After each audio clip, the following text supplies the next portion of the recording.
Kok pas kono tak daku kayak kono. Mosok kowe dulurku ngaku lan dulur kowe ngono ya ora becik. Mula api-apike wong urip kuwi iso padha saling mendoakan. Doa yang baik sesama sedulur umat Islam atau muslim besok dijabah Gusti Allah dadi berkah barokah cadanganing swarga. Amin Allahumma. Amin. Tak dongakno sing muni amin banter sesuk tuku kalung sak tambah-tambah bandule. Amin. Yo kene sing muni amin berarti gak ada cita-cita. Yo kabeh duwe cita-cita to, Mas. Lah nek ora gelem muni amin banter ngopo? Ya yo ora banter ning ati kuwi wis ngamini, Mas. Ya wis muga-muga iki mau ae ujube napa Mas? Bersih dusun utawi nyadranan. Bersih dusun utawa nyadranan sedekah bumi. Betul. Sedekah tudah ulil balak. Sapa sing gelem sedekah minangka tolak balak insyaallah upama ana sing teka ora tumama yen tumama ora sepira upama kok lakon tumama gek ndang dosirna. Larut kerut anut ilining toya tumiba ning bantala sirna ilang marganing utama. Amin Allahumma. Amin. Tungakno sedaya warga pinaringan panjang yuswa. Amin. Pinaringan bagya mulya. Amin.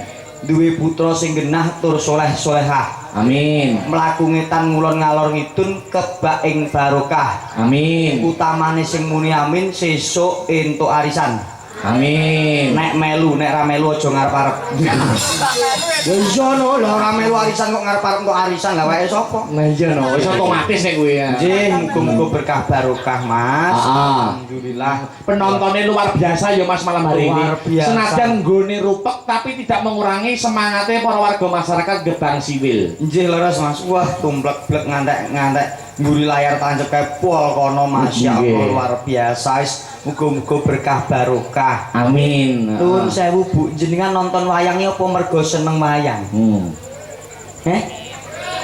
Ora re Mas. Lah ngopo Bu nonton wayang? Maneman le urunan.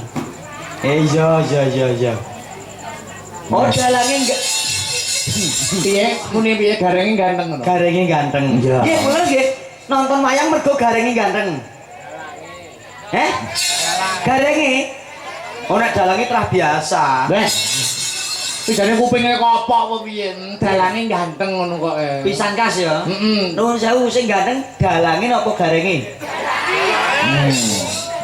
Wis gak cetha aku. Pisan kas sing ngene. Sing ganteng dalange napa garenge? Oh lah kowe balane Padha-padha nganjuke kok. Nah sing tekok rak piye kene ya tak tekok piye siji sing wong jujur tur ora tau ngapusi. Sapa kuwi? Alah Pak Sugeng iki. Sapa penabuh atau pengrame to? Iya. Nah iya, ganteng didalang karo gareng delek gareng. Nuwun sewu Pak Gandeng jenengan piye sing jujur ora tau neko-neko. Terus. Dalange nek kalih garenge ganteng pundi, Pak? Ayo dikutur. Ganteng garenge. Mireng to jenengan? Piye? Mireng to jenengan? Muni ganteng Garenge. lah ora tuamu dhewe. Marane dhewe gareng-garenge kok. Wis tak ancam kok. Mbok ancam piye lho? Marane kok mbok ancam dosa lho kowe. Lapo dosa? Hah, lha mbok marane dhewe kok mbok ancam lho. Ora apa-apa anake tak openi kok. Kono wani muni ganteng dalange anake tak pasrahno kowe re. Lho. Masa aku. Mbok ancam piye? Ayo Pak. Wangger muni ganteng dalange anakmu tak wehno kono lho. Masaku kok tapi ngene iki ditunggoni maratuwa nyambut gawe ditunggoni maratuwa tidak menjadikan problem suatu masalah ya Mas. Ya ora malah kono sing minder. Wah. Maratuwa iso minder lho. Lho iya no. Lah gak iso. Hanya ilmune dhuwur aku Mas. Iki saya nepak bun-bunan iki. Karo maratuwane dhewe iki mbok sopan maratuwa ibarate wong tuane dhewe lho. Nuwun sewu Durna mau sowan ning Ngastina. Heeh. Iya apa ora? Iya no. Nalika Durna kuwi dadi punggawa apa dadi guru? Ning posisi ning negara Ngastina dadi pejabat, dadi punggawa, dadi nayaka. Nek ning Sukalima dadi guru. Bapak nek ning dalem kuwi dadi maratuwa. Ning kene ya handhah aku to, Mas. Kowe mulai sedake dadi kicing mutar kowe. Kuwi jenenge empan papan keprofesionalitasan kerja. Kandhani lek gene ngerti ya bunem ya. Wis tekan bunem barang. Lah iki iso nyinden sing marahi sapa? Weh, lho, Bu Pak Sinem sinden senior padha dhewe sing marahi sapa iso nyinden? Lho, jenengan Sapa Bu sing marai? Lho, gurune no. Ya wis aku ya ora ngerti wong tuwa kene kok. Tak kira nek jenengan kadung sumbar kok. Nek aku mari cacah iki sing mari aku kabeh. Anak-anak yang adik-adik, mbak-mbak yang masih perawan-perawan ini kamu yang marahi. Alah Patricia, Malang, Sinta. Terus apa iki? Pesek. Nek sing iki aku kenal aku. Durung kenal iki cah anyar ketok iki. Yo, anu. Nek delok piyaine saka Lumpur Lapindo gitu iki. Piye, delok piyaine kaya iki kaya kelahiran kok Lumpur Lapindo. kok iso lho? Lah modele kok bluk-bluk. Lho kancane kok alem-alem kok nang ngene. Kuwi jane gek kene ngopo? Lagian manusia, karakter manusia tiap orang itu berbeda-beda. Oh ngono. Ana sing meneng, ana sing etes. Iya, alhamdulillah berkah barokah. Puji pinuji sedaya warga Manggiya Rahayu Basuki. Amin. Amin ya rabbal alamin. Alhamdulillah. Kebangetan wayah dagelan munggah kok lagi dahare metu. Mang ngono ki dek lah apa? Engko bareng aku rono rampung. Yo ngenge siji sing nganggo kuah. Engko pas ngenge siji gek nganggo kuah mbededeg. Ya pancen wis dadi tanggung jawabe Mas, nek pas wayah limbukan iki adat lupiya, adat saben iki daharan munggah. Lah ngono kuwi sak duwe limbukan mbok didhisikno sicok engko aku ayo ngeno to. Mangsaku kan ya sadurunge munggah kanca-kanca pun dahar. Dadi nek tekan panggung kuwi dahare kesorenan ya mbededeg ning weteng. Dadi waktu limbukane waktu sing pas. Ngono lho. Yo. Sing penting lho deloken sampean diliput. Aja ngrembug babakan wong kedung daharan. Diliput HP ting crentel luar biasa ngene iki. Ngene iki mara tuamu bangga. Wah, ki lho ya ampun mantuku disoting wong pirang-pirang. Iki wong teko nyutingi ora perkara pe nyuting aku. Lah ngopo? Wong kono gur golek konten kok. Lah iya kan kontene sampeyan. Minis berkah barokah kabeh nggih Pak nggih. Tak tukakno tuku kuota terus pokoke. Iya. Alhamdulillah, heeh. Wah, berat Mas. Wah, itu kaya ngono ke. Ngene iki sing dadi tombak ujung dari suatu pagelaran bengi niki mung siji Mas. Napa? Jimate kuwi mung rukun. Rukun nggih. Oh, tanpa kerukunan ora bisa nggayuh wujuding penghargaan sing kaya ngene. Nyatane jaman nggayuh kamardikan, modale kerukunan bambu dirincipi sing diarani bambu runcing iso merdika. Monggo musuhe nggawa bedil jarak 100 meter kenek. Nek sing gur bambu runcing kudu adep-adepan. Kuwi nek ra saka kerukunan tangeh kelakone. Mula bengi niki warga masyarakat dasare rukun bisa nggayuh wujuding kerukunan dadi warga masyarakat sing ayem tentrem gemari paloh jinawi. Amin Allahumma. Amin. Ngene ya Mas. Pripun? Rukun itu jangan terlalu luas dulu jangkauane. Aja rukun karo tangga, rukun karo wong akeh, rukun karo bebrayan agung aja. Ning diawiti rukun saka keluarga.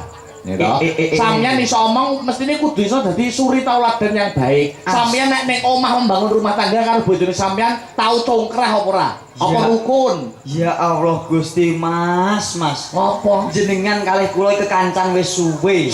Mosok ora paham karakter hidupku. Ya tapi nek masalah keluarga kan privasi to Mas. Aku omah-omah karo mbok wedok kuwi wit taun 2018, iki 2020 wis 7 taun. 7 taun. Apa krungu jenengan aku tau tukaran karo bojoku? Alhamdulillah saking rukune. Ora kok saking rukune. Heeh. Omahmu adoh kok. Sedak ya blebeken. Berarti ya tahu dong rah berarti. Lho omah-omah kuwi kembange wong omah-omah kuwi nganggo tukar padu. Ning tukar padu aja dibacutke. Mergo tukar padu kembange wong omah-omah nek tukaran ndang diselesaikan ning ranjang. Kuncine wong omah-omah kuwi. Maksudnya iki konotasinya aja negatif lho. Ora negatif Mas. Wong lanang wedok sak umpul sak omah mesti tau kesandung simpet jenenge tukaran. Tukaran aja didohno maratuwa, aja didohno wong tuwa. Engko nek melu-melu mundak kedawa-dawa, dirampungi ning jero kamar, direbuk sing apik. Gampang kok Mas. Syaratnya wong omah-omah kuwi mung loro. Apa kuwi? Wong lanang gampang njaluk ngapura, wong wedok gampang matur nuwun. Omah-omah ayem selawase. Iki sampean wis tak anggap masku dhewe. Kaya ngene iki wejangan kaya ngene iki tak nggo sangu besok nek aku wis rabi Mas. Kuncine ben rukun piye mau sing lanang? Sing lanang gampang njaluk ngapura, Sing wedok gampang matur nuwun. kuwi kok ora bakal tukaran ya. Ora bakal tukaran mergo wong wedok kuwi senenge nek dijunjung derajate, wong lanang kuwi senenge nek dialem penggaweane. Diwehi kaya sithik matur nuwun ya Mas, wong lanang gedhe atine. Wong wedok ana salah, wong lanang rumangsani sepurane ya Dik, wong wedok lega atine. Gampang kok Mas. Nalikanipun nuwun sewu. Contone aku dhewe. Contone Aku kok nglakoni salah, bojoku tak demek pundhake kiwa tengen. Tak kecup pundhake. Mwah. Piye ngono kuwi langsung memaafkan. Aku mah dikaplok ra iku kok. Kok iso lho, Mang? Lah pas pundhake tak cekel, pipine tak ambung bake sikile tepedak kok. Lha ora disawangse. Lah mula kuwi, bar kuwi insyaallah rampung perkarane Mas. Wong wedok luluh atine. Wong wedoke gampang-gampange menungso kok Mas. Kok iso gampang-gampang menungso lho? Wong wedok anggere mbok apusi senenge pol. Nek iki contoh yang tidak baik. Wong wedok kok dihapusi malah seneng. Wong wedok nek dihapusi malah keronto-ronto atine. Apusi dalam hal kebaikan. Contone bojoku nalika tak rabi bobote 37 Mas. Cilik minting-minting lah apike mbuh. Biyen wong wis wong lanang kuwi nek nyawang wedok mesti ketok ayu mergo durung bojone. Nek wis ketok bojone elek. Nah, bojoku mbiyen ayune ra umum. Kowe iki ngene iki ngedek-ngedeki aku. Pamane aku arep rabi, omongan ngene iki ngedek-ngedeki aku. Wonge ketok ayu nek urung dadi bojone. Wis dadi bojone malah biasae. Lho bener Mas. Kuwi pamrih apa cinta itu buta. Nek wis petuk siji aja golek liyane. Anggepen nek wong liya kaya elek-elek, ketoke ayu ya gur nek durung dirabi. Nek dirabi biasa. Mosok kowe ora tau tuku. Wes. Udah dalam bukan tuku lho Mas. Tuku wayang kuwi lho Mas. Wih, Wayang kuwi nek jek urung weke wong ketoke apik. Apik. Nek wis dituku bendina dienggo biasa. Biasa. Padha wedok ngono-ngono. Ya. Aku ora kanca ora tak omongi kowe. Iya.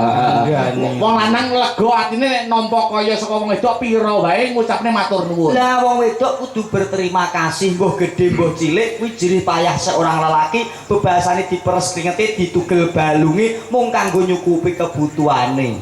Upamane sampeyan iki bar manggung karo aku, mulih gareng tekan Purwodadi, tekan omah ngene iki kayamu, bandamu, bayaranmu ya langsung biuk ketutuk ning wong wedok kabeh, Mas. Lahir batin tumplek blek ora enek sing tak sisake. Upama bayaran 5 juta, ya 5 juta. Wah, 10 juta. Wehno 10 juta. Entuk job gede, entuk 20 juta. Wehno 20 juta. Wah, ya lha nek metu-metu ning ndi ceklan piye kowe? Jaluk sangu. Biasanya dikei selawi mentoke 50. Biyo gareng dagelan kondang Purwodadi gareng jajak kok ning ndi kok nggur mara 50 disangoni selawe. Ngono iki aku malu sebagai wong lanang ngono kuwi. Lah kok iso malu ngopo? Lah apa wong kondang wong anu kok njaluk kok nggur 50 nggur dikei 50 karo wong wedok. Ngono kuwi dhewe kalah karo wong wedok ngono. Ora kok ngalah, Mas. Ngono piye? 50 dilebokke HP, tukokke HK apa kae nggo metu untuk 4 juta. Ya apa?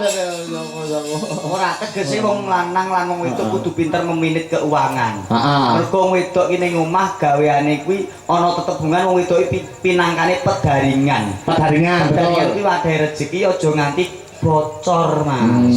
Ning nuwun sewu arep piye gareng wong wedok tak cukupi kabeh. Apa sak panjaluke tak cukupi. Perawatan Mas, tanggaku njaluk warisan awake dhewe apik-apik mbok aku perawatan cukup Dek cukup. Njaluk kalung? Mas, kancaku do nganggo kalung aku tukokno kalung Mas. Cukup Dek cukup. Gelang Mas? Mas, kancaku do nganggo gelang aku tukokno gelang cukup Dek cukup. Saiki bojoku stres Mas. Lah kok iso? Saking bendina tak cukupi wae. Sik to, tak cukupi maksud disembadani dituruti. Mas njaluk kalung, tukokne kalung. Mas njaluk gelang, tukokne gelang. Mas perawatan, bayaran perawatan. Yo ora. Lah kok cukupi gayamu piye? Lah Mas njaluk kalung, cukup. Mas njaluk gelang, cukup. Mas wayahe bayar SPP, cukup. Lah ngono ki maratuamu pricing ngono kuwi. Kok isin piye to, Mas? Lah sing isin maratuaku lho. Kok iso mana isin maratuamu? Enggak bayar 5 juta, biu petutuk aku dhewe 20.000 lho. Mosok kono gelang kon didite. Iya. Ya ben tuku dhewe to. Iya. Urutane kok gak paham-paham to. Iya. Bocah iki modele piye to? Mula kok ndang rabi. Rabi iki syarat